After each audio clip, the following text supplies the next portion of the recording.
Hi everyone, and welcome back to another video. Today I'm here to talk about how to choose the right major. Now, hearing it from me, a recent graduate, may not mean as much as Shark Tank's Mr. Wonderful. So let's see what Kevin O'Leary has to think about when choosing the right major in college. People ask me, well, what is the best major? What should I focus on if I had full option? Well, number one, today in America, if you want a job, become an engineer, any engineer. It's not the easiest college degree to get, but it's one with the most and best outcome for employment. So number one on my hit parade is become an engineer. Number two, yeah, I like engineering. And number three, engineering. When it comes to choosing the right major, there usually isn't a right major. Every company, every industry, and everyone you talk to will have their own opinion and advice when it comes to choosing a major. And that's fine. That's why it's best to go off the advice and resources that others share with you, so that way you have a more informed decision. When you look at more software engineering positions at Apple or Amazon, for example, it makes sense for them to look at candidates with a computer science degree or background because it directly relates to what they're going to be doing as a profession. Likewise, if you're trying to go into investment banking, coming with a degree in business or finance or econ makes more sense because it's geared more towards what you're going to be doing on a day-to-day. In this video, I'm going to share my advice when it comes to choosing the right major. So let's get into it. The first and most important factor when it comes to choosing a major is to follow in your interests. You need to be following your passion and not what you see others studying or what's suggested online or what's expected from other people. Because if you study something that you're passionate about, you'll not only enjoy the next 4 years of college, but also the next 40 years of your potential career. Because let's think about it. What's the point in becoming a software engineer if you don't like coding? Or why do you want to be a doctor if you don't like helping sick people? How some people choose a major or a career is usually tied to the money, title, or prestige that it comes with.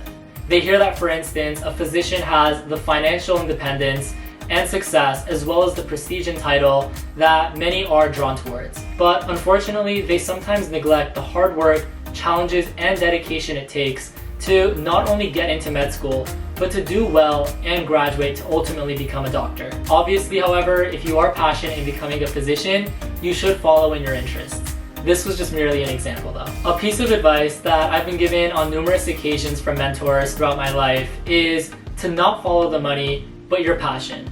Because your passion is what's ultimately going to bring you that money and ultimately happiness. If you're passionate about something, you're likely to invest 100% of your interest in order to achieve your goal. However, if you're relying on a profession or major because of the security or what other people say, then you're going to be thinking that lifestyle is guaranteed regardless of the effort that you put in, which is not right. But what you also need to look into are the opportunities and doors your major will open, which leads me to my second point. And that's it, looking at the job growth and opportunities that are available. Healthcare and technology, for example, are growing industries in the world that we live in. We're constantly looking for ways to improve our lives, and technology is at the forefront of that.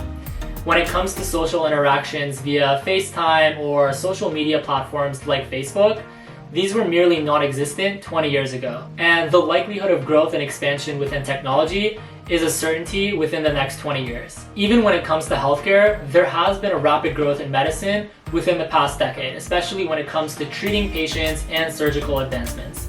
So it's clear to say that based on my research and understanding, that healthcare and technology are going to be growing industries for the future. The reason I brought up this example with technology is to show the impact that technology is not only made in our lives, but how our lives have been impacted with technology. So it's very important to understand how your major is going to affect the world and society, both in the short term and long term. With our lives constantly changing and unexpected circumstances coming up like a pandemic, it's always good to have a plan B when it comes to choosing your major. Being in our early 20s and deciding what we want to do for the rest of our lives can be tough. What if we lose interest in that position one day? Or what if something else interests us? These are questions that may come up one day, and you need to be prepared. Because if you fail to plan, then you plan to fail. For those who are a little uncertain about what they want to major, that's entirely alright. It's always best to have a broad undergraduate degree that gives you the opportunity to explore your classes and experiences to eventually find a specialty within that major or add a minor, or even go to grad school to focus on it in greater depth. A common question that I've been asked before is, what about double majoring? And while it's awesome to have more than one interest, you also have to take into consideration the time and cost. Obviously, there are other considerations you need to account for, so it's always best to discuss this with your family and counselors before diving right into that. I do have 2 suggestions to this, and rather than double majoring, why not add a minor?